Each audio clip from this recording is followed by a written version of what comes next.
أعزائي المشاهدين، مشاهدي برنامج أحلام شبابنا، احنا النهاردة حلقة جديدة من برنامجكم أحلام شبابنا. النهاردة الحلقة بتتكلم عن البطالة، بطالة الشباب. طبعا احنا عارفين ان الشباب هي المرحلة العمرية اللي كلها حيوية ونشاط، وكلها شاب ما كانش يشتغل في الوقت ده او في السن ده بتبقى خلاص عنده احلامه كلها يائسة ومحبط طول الوقت. فبيتعرض الشاب لأزمات نفسية وأزمات مش مادية وبس، لا كمان ده بيمر عليه كمان أزمات نفسية. فبيكون دايما طول الوقت متضايق ومضطرب، وعلى أتفه الأسباب مشاكل في بيته مع أسرته، أو مع إذا كان متزوج مع زوجته طول الوقت. وده طبعا لأنه يائس محبط. اذا كان خلص دراسته وراح يشتغل في شغل، الشغل لا يتوائم مع دراسته، او انه مثلا في بعض الشباب معاهم مؤهلات عليا فبيروح يشتغل، لا يجيب توك توك يشتغل عليه، لا يجيب مش عارفه ايه، فمبيبقاش شغله هو الشغل اللي هو كان بيأمل به او بيحلم انه يشتغل الشغل ده. احيان كتير انا طبعا يعني بكون دايما متعاطفة مع الشباب اللي بالنوعية دي، لان احلامهم ضاعت منهم او احلامهم مسروقة منهم. فالبطالة هي مش في المجتمع المصري وبس، لا البطالة في جميع دول العالم تعتبر، حتى دول الخليج بيعانوا من البطالة، برغم بعض الشباب بيؤهلوا لسوق العمل ويطلعوا كده، ولكن معظم الشباب حتى في الدول اللي هي غنية واقتصادها غني وعندهم موارد، وهم برضو بيعانوا من البطالة. فإذا البطالة هي مشكلة عالم بأكمله، مش مشكلة المجتمع المصري وبس. طيب احنا شبابنا بالنسبة لنا احنا كشباب مصري، او الشباب في مجتمعنا المصري بيعمل ايه؟ في منهم اللي بيسافر ويهاجر برا مصر طبعا بعد ما بيكون احلامه ضاعت، وبيكون طبعا يائس من حياته بالمشاكل اللي بيعاني منها، من اضطرابات نفسية واضطرابات وفي كل شيء، فبيروح يشتغل اي شغل هو مش راضي عنه. وانا لو مش راضي عن شغل معين فما بديش للشغل ده، ما بديلوش كفاءة، ما بدلوش، لاني انا بشتغل وخلاص، بشتغل عشان بدل ما محتاج لحد، بدل ما مدي ايدي لحد، فبضطر ان انا اشتغل وانا مش راضي عن الشغل ده. فبالتالي هو بيلجأ لايه، لشغل هو مش راضي عنه، فبيبقى طول الوقت اعصابه ونفسيته مشدودة ومضطرب. طيب احنا دلوقتي بالنسبة لبرنامجنا هو طبعا بيتكلم عن البطالة، فهنجيب بعض الشباب هنتكلم معاهم، وهنشوف اللي بيحلم انه يبقى لاعب كورة، واللي بيحلم انه يبقى فنان، او اللي بيحلم انه يبقى يعني مطرب، واللي بيحلم. كل شاب له رغبة في تحقيق هدفه احنا بنؤهله من خلال برنامجنا. احنا هنجيب شباب وهنتكلم معاهم وهنتناقش معاهم في موضوع البطالة، وهل هو موافق على شغله ده، او انه راضي عن نفسه، راضي عن حياته ولا لا. فان شاء الله طبعا برنامجنا هو طبعا هيكون فيه الإيجابية وبالنسبة لشبابنا، ومش هيكون على قد بس ان احنا بنساعدهم وبنمد لهم ايد المساعدة والمساندة لهم ان شاء الله. ونخرج لفاصل ونرجع لكم تاني. اعزائي المشاهدين، معانا تقاريرنا من بعض المحافظات. أعزائي المشاهدين مشاهدي برنامج أحلام شبابنا، احنا النهاردة معانا ضيف في الحلقة نموذج من الشباب. طبعا هنتكلم معاه ونشوف مدى دعمه للشباب وهو عمل ايه علشان طبعا بنقتدي بيه لشبابنا. معانا الأستاذ محمود النجار. أهلا وسهلا بحضرتك يا فندم. اهلا بحضرتك. أهلا بيك. طبعا البرنامج بتاعنا بيتكلم عن الشباب، اسمه أحلام شبابنا. تمام. فدايما الشباب عايزين القدوة، المثل الأعلى اللي بيقتضوا بيه. يقولك ايه، طبعا في بعض الشباب بيقتضوا فنانين، لعيبة كورة، مش عارفة من نماذج في حياتهم، بالأب بالأم بالإخوال بالخلان بالخالات بالعمات وهكذا، سواء على الجانبين، على يعني من ناحية البنات أو الولاد. دلوقتي أنت كشاب مريت في مرحلة شبابك، كانت ايه الحاجات اللي انت عملتها وأثرت فيك كشاب من الشباب، يعني في مراحل حياتك لحد ما وصلت لمرحلة الشباب، وكنت بتقتدي بمين وايه المشاريع اللي انت عملتها ان انت تكسب منها فلوس، او ان انت يكون عندك هدف او طموح او رسالة توجهها للشباب النهاردة، تحبي تقول لهم ايه من خلال البرنامج؟ والله احب اقول للشباب طبعا بداية ال1000 ميل خطوة، مفيش حد بيطلع ايه على طول. فالشباب انا بداية حياتي الاول كان عادي، شاب عادي في الدراسة، خلص الدراسة بيدور على شغل، بيشتغل مثلا في اي حاجة متاحة، في شركة، قرية سياحية، وده المتاح عندنا في مصر، قرى سياحية، قطاع خاص. القطاع الخاص اللي هو المتاح. طبعا الشباب كله طموحه ان هو عايز يركب عربية نبقى واحدة، عايز يبقى ساكن فيلا، عايز. طبعا الكلام ده مفيش الكلام ده، صح. بيحلم بالاحلام الوردية، الاحلام اللي هي ايه. فطبعا الشباب تركيزه حاليا كله يا في كوره، تمام، يا اما في شنطه فلوس، يا اما طبعا الشباب بتسلم نفسها لايه، للاوهام. الاوهام اللي زي ايه مثلا، الشباب النهارده معلوش الرقابه الكافيه، معلوش رقابه كافيه، ولا من الاب ولا من الام ولا من المجتمع ذات نفسه، مش مدي اهتمام للشباب.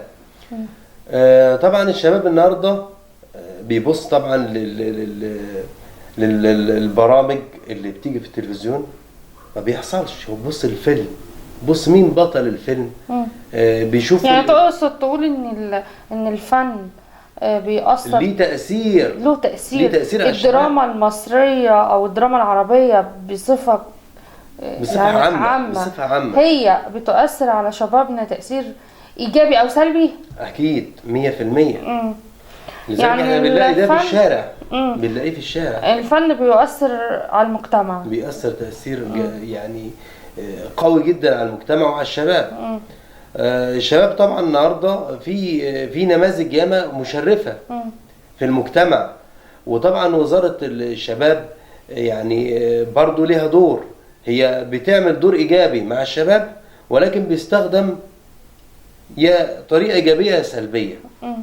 طبعا الشباب دي لابد ان يكون عليها رقابة من المجتمع. الرقابة اللي هي عبارة عن ايه؟ مثلا انا وفرت له سبل، يعني وفرت له الرياضة ديت لابد انها ايه، تكون عليها تركيز. ما سيبش الشاب مثلا اجيب له كوره اقول له خد العب في الملعب، لا، ده انا اركز على الشاب اللي عنده مهارات.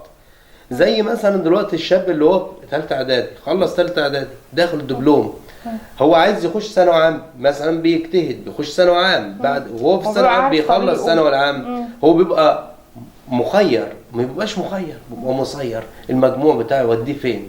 ما بنبصش للشاب هو طموحه ايه، او ما بنبصش للشاب هو عايز ايه اللي ناجح فيه. اغلبيه الشباب عندهم احباط. ليه بقى؟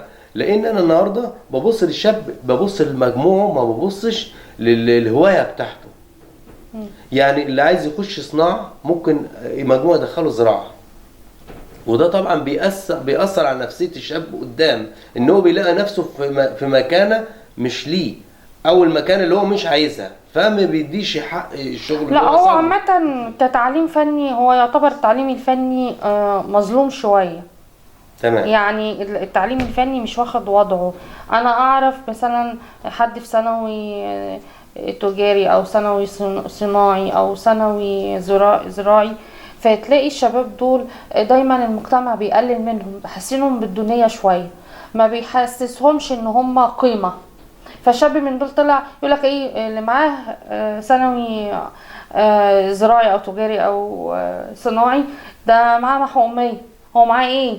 فده طبعا دي احباط طول الوقت، بنحبط فيهم بالكلمة دي، برغم ان هو التعليم الفني ممكن يجيب منه مجموع كويس لو في حد بقى بيحفز، موجود حد بيحفز في البيت او في او حد زي ما قلت لحضرتك قدوة ومثل اعلى شايفه الشاب من دول، مثلا عم او خال كان في دبلوم صناعة مثلا ودخل منه كلية هندسة فلنفرض، او كلية او مثلا دبلوم تجارة ودخل كلية تجارة، كان حافز للشاب ده فيؤهله ان هو مثلا يعمل زيه. فطبعا الحتة دي دايما الناس يعني المجتمع بيقلل من الدبلومات الفنية، انا شايفة دي. تمام. هو حضرتك برضو هنا ده دور الاعلام. دور الاعلام في ايه؟ انا في الاعلام بوجه الشباب لضوء معين اللي هو وسوق العمل. احط له نموذج، احط له نموذج. النموذج اللي الراجل ده ناجح وصل ازاي، احط لهم الجدول الزمني والطريقه، ان طريقه الوصول. مش احكي لهم ان الراجل ده وصل 1 2 على طول كده، لا، ده انا اجيب طريقه مشوار حياته. مشوار حياته ابتدى ازاي، ان هو بقى فلان. طب مشوار بقى حياتك محمود النجار. مشوار حياتك ابتدى ازاي؟ ابتديت ابتديت المشوار ازاي؟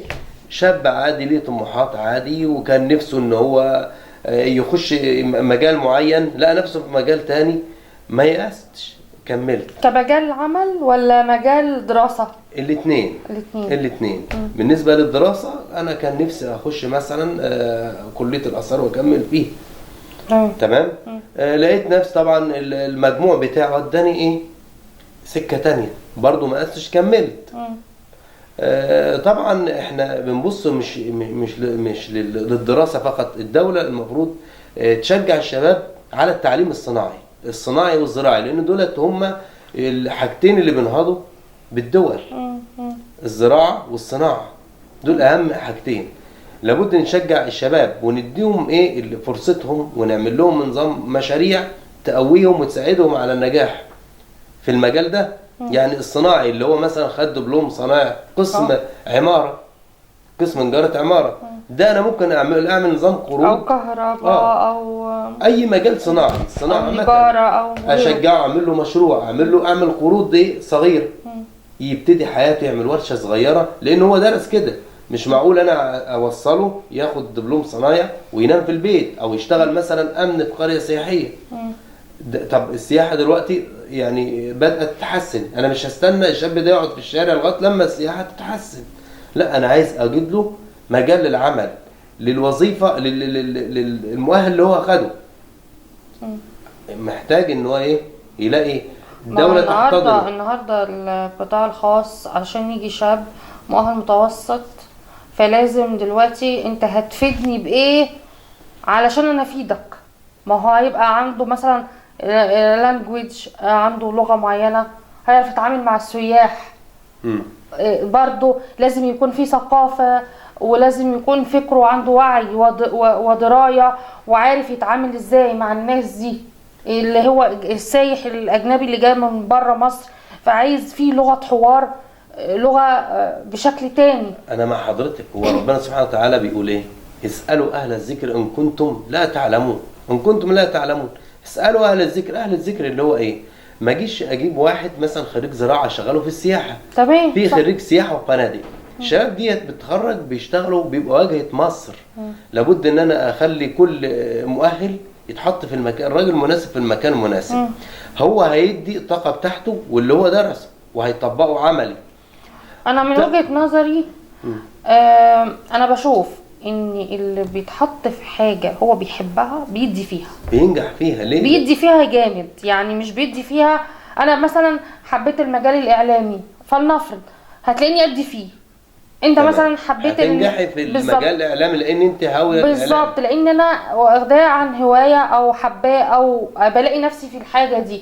انت مثلا حضرتك لاقي نفسك في مجال التجاره، هتدي تمام. الحاجه اللي الشخص بيستهواها او هو بيهواها، هيدي فيها اكتر أكيد. وهيبذل فيها قصارى جهده.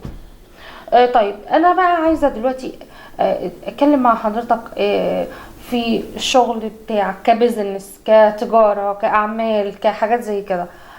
ايه انا قبل ما نكون مع بعض في البرنامج دلوقتي حضرتك كلمتني فكره كده، اديتني نبذه ان انت بتفكر في سلسله مطاعم او حاجه زي كده، او ممكن برضو تعرفنا تدينا نبذه عن كده.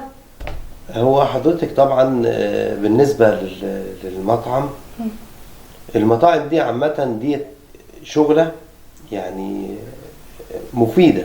مفيدة لإيه؟ لأن بشغل واحد واثنين وثلاثة، طبعا بنجد فرصة عمل لغيري. طبعا النهارده وللشباب اللي هو حضرتك قلت عليه اللي هو دبلومات فنية هيلاقي شغل في المطاعم أكيد أكتر بكتير من أي لأن مجال تاني. المطاعم الحاجة الوحيدة اللي هي مثلا متاحة في المجتمع. النهارده الأكل والشرب مطلوب، ما تقلش إيه؟ ما تقلش أهمية عن أي مجال أو أي فرصة عمل. ديت يعني حاجة أساسية. الشاب النهارده لما يطلع يلاقي شغل أحسن ما يقعد القهوة، أحسن ما يقعد في الشارع، أحسن ما يندرج أو حد أحسن مثلا ما يقعد على يلوث أهله. أو يلوث أحسن ما أفكاره. يلاقي القرناء السوق يلخبطوا حياته، يلخبطوا كيانه، هيلوث أفكاره وهيوجهه اتجاه تمام. إيه؟ لا سلبي. مخدرات، لا كذا. تمام. فهي طبعا ابتدت مشوار المطعم ده ابتدى معايا ايه من الالف. طبعا اتعلمت الاول الصنعه، اشتغلت، عملت يعني انت طباخ ماهر؟ ان شاء الله يعني اتعلمتها طبعا. خدت وقت. تمام. فربنا اكرمني فعملت نموذج بسيط كده، نجحت في الاول في شغل مثلا في قريه سياحيه. بعد كده ايه عملت مطعم لنفسي وربنا اكرمني والحمد لله. والمطعم بقى مطاعم. طيب ايه الاكله المفضله اللي حضرتك بتعملها؟ طبعا هو يعني اغلب يعني الشعب المصري بيرغب الاكلات اللي هي ايه السمك المشوي، يعني السي فود عامه ولا اي الفوسفور عامه. تمام. والمشوي طبعا مشاوي. الفراخ المشويه والاكلات اللي هي ايه طبعا. هنيجي احنا وفريق العمل وفريق البرنامج كله، هنيجي المطاعم دي ونشوف الاكل ده. شرف يا فندم. سؤالي يا استاذ محمود لحضرتك، ايه رايك في المهن والحرف اللي انقرضت من اصحاب الورش اللي هم الصنايعيه؟ بالنسبه للصنايعيه بلغه بقى اولاد البلد، هو طبعا الاول كانت الصنعه ده شيء مقدس عند المصريين. ازاي؟ كان الطفل النهارده يوصل سن 10 12 سنه ابوه يوديه ورشه يسيبه مع الصنايعي، بيشتغل بيقعد له 5 6 سنين 7 سنين بيبقى صنايعي وعنده ورشه. تمام. النهارده الشاب يقول لك انا ايه اللي يوديني ايه ابقى صبي وهدومي تتوسخ واسمع كلمه من الاسطى بتاعي؟ لا، انا اجيب لي توك توك اركب سماعات. تمام. والاقي لي 200 جنيه اخر النهار او 150 جنيه. وما تبهدلش نفسي في وما تبهدلش ورشه. نفسك في ورشه. فمن هنا ابتدت ايه يعني انت شايف حضرتك ان ظاهره التوك توك هي هو طبعا هي ظاهره التوك توك والشباب برضو ما فيش وعي لنقطه ايه اللي هو مثلا هيتعب 5 سنين 6 سنين او اقل، ربما يكون اقل من كده ويبقى صاحب ورشه. تمام.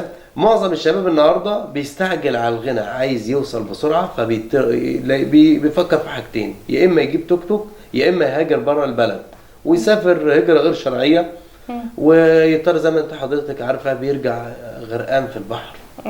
تمام. خاصه ايطاليا. فاحنا بننصح الشباب النهارده ان حاليا دلوقتي الدوله بتنشئ مشروعات ضخمه وفي منها المشروعات الصغيره ويجيب قروض ويعمل. بخصوص الموضوع القروض ده انا عايز برضو نوجه الساده المسؤولين في حته القروض. بالنسبه دلوقتي الدوله بتضع قروض للمشروعات الايه المتوسطه، تمام، او المشروعات الصغيره. النهارده لما بيبصوا للشاب ما بيبصوش هو التخصص بتاعه ايه او المهنه بتاعته ايه، كل اللي هو عايزينه مثلا انك انت تحت اي مشروع، فبيضطر انه يعمل مشروع وهمي ويخوض فيه تجربه ربما يكون هو مش اهل ايه خبره في المجال، فبيفشل معاه المشروع، فبيضطر يخش في عواقب ايه وخيمه قانونيه. طبعا هنا احنا يعني بنناشد الساده المسؤولين ان هو مثلا دلوقتي الطالب او الشاب اللي خلص مثلا دبلوم صنايع ما يجريش مثلا يشتغل محصل كهرباء. انا الراجل ده انا الدوله ساهمت في تعليمه ووصل ان هو راجل بقى فاهم مثلا في الكهرباء او في السباكه او مثلا في صيانه السيارات او في النجاره، صنعه الدوله محتاجاها مهنه حرفيه. اعمل له ورشه، مش اعمل له ورشه ضخمه، لا انا ممكن اعمل له قرض بسيط على فتره تسديد فتره بعيده بحيث ان هو يعرف ينشئ نفسه وان هو يعرف ايه ينتج ويسدد. انا كده خدمته. يبقى هو الشاب النهارده مش هيفكر في السفر بره، وهيشغل تحت منه برضه ايه هيشغل تحت منه 1 أو 2 أو 3. يبقى وجدنا فرص عمل للشباب. انا شايفه ان المصريين خارج مصر في الخارج بيشتغلوا شغل يعني بدقه قوي وبضمير وبيشتغلوا بجد. الشعب المصري طبعا طول عمره مكافح وبتاع شغل، بس طبعا زي ما انا قلت لحضرتك هو عايز يوصل 1000 خطوه في خطوتين، فبيضطر يبص للعمله الصعبه، بيطلع بره البلد. فاحنا عايزين توجيهات من الاعلام بخصوص النقطه دي، ان الصناعه لابد ان الدوله تركز في الصناعه ديت الحاجه الوحيده اللي هتنهض بالشباب وتوجد فرص عمل ياما كتير. تمام. النهارده الشباب اللي في الريف واللي في القرى البسيطه بيطلع بيشتغل بره، بيفكر اول حاجه يعملها بعد التخرج ان هو يسافر بره. ليه؟ لانه ما بيوجدش فرص العمل المناسبه ليه، يا اما يتوظف يا اما بلاش يقعد في البيت. في شباب مكافح، احنا مش بنعدم الشباب كلهم، في شاب مكافح بيضطر يطلع يشتغل في محاره، بيشتغل في سباكه، بيشتغل بلاط، بيشتغل في شركه، بيشتغل في مصنع، وده كله برضو انتاج. واحنا بنشجعوا الشباب ان هم ما يقعدوش ويطلعوا يشتغلوا، لان الشارع النهارده اتملى وبقوا يبصوا للتلفزيون النهارده وبيقلد بعض الممثلين بيقلدوا. فاحنا بنبص للشاب هنا ولاعيبه الكوره بنبص للشباب احنا هنا من منظور ان الشاب يتوجه من المجتمع ومن الآلة الإعلامية، لأنها هي اللي بتوجه المجتمع كله، عليه دور كبير. طيب نصيحة توجهها للشباب من خلال برنامج أحلام شباب تحب تقول لهم ايه؟ نصيحتك ليهم؟ أحب أقول للشباب إن طبعا لابد إن الشباب يكافح ويتعب. مفيش يعني شاب النهارده بيطلع بسرعة الصاروخ، لابد إن هو يتعب في مجال معين، يركز في حاجة معينة، يركز في صنعة معينة اللي هو حاببها، يركز في مهنة ويكمل فيها. هيلاقي فيها عواقب في الأول، ولكن قدام هيستريح وهيرتاح لما ياخد الخبرة، ومع ممارسة العمل هيبقى صاحب مكان وهيبقى صاحب ورشة وهيبقى صاحب صنعة، وربنا هيكرمه. شكرا لحضرتك أستاذ محمود، لقاء جميل جدا. أشكرك شكرا جزيلا على لقائنا ده. ورجعنا لكم بعد الفاصل ونستكمل حوارنا عن البطالة. طبعا احنا بنمد ايد العون والمساندة لشبابنا من خلال برنامج. هيتواصلوا معانا اللي عايز يشتغل او اللي عايز يؤهل نفسه لسوق العمل، احنا موجودين معاه، بنسانده وبنساعده للحصول على وظيفة تليق بيه. على فكرة يعني انا بستاء كتير قوي لما بيقابلني بعض الشباب يتكلم معايا ويقولوا لي على فكرة انا كنت دارس كذا وما لقيتش نفسي في كذا ورحت اشتغلت شغل. يعني انا بستاء قوي وبزعل، ولكن انا مش ببين ده يعني بحفز دايما، بحفز لما بيجيني حاجه زي كده او اعرف حاجه زي كده، فانا دايما طول الوقت بحفزه وبحفز الشاب ده، اقول ايه محدش بيتولد ومعاه معلقه من ذهب. يعني احنا لازم نسعى ولازم نتعب، ولازم الحياه احنا في نشقى عشان نلاقي ونعرف قيمه الفلوس وقيمه مجهودنا ده مش هيروح ايه ببلاش. يعني لازم الشاب يكون عنده امل في بكره ويحقق ذاته من خلال ان هو يكون عنده طاقة امل، لان طاقة الامل هي اللي هتساعده وهي الدفعة القوية انه يشتغل ويحقق ذاته ويحقق. انت مش كنت بتدرس وبتاخد شهادة او بتاخد مؤهل دراسي معين عشان ان انت تحبط او تحس بالاحباط وتحس باليأس. لا، خلي فيه طاقة الامل موجودة، علشان لو طاقة الامل اتنزعت منك انت مش هتشتغل كويس، مش هتكون قد المسؤولية فيما بعد. لا، حقق ذاتك بذاتك، اجتهد، اسعى، دور على وظيفة تليق بيك، ما تيأس، ما تحبطش، ما تقعدش طول الوقت على النت، حياتك ما تبقاش فاضية، لا املاها بالإيجابية، بالإيجابيات كلها، بلاش سلبيات. لأن تفاقم يعني الآثار السلبية أو تفاقم الآثار السلبية الناتجة عن اليأس والإحباط وإن أنت تختزل حياتك في إن أنا أنطوي وأقفل على نفسي. الحياة مش كده، الحياة مش هتتاخد بالشكل ده. لا،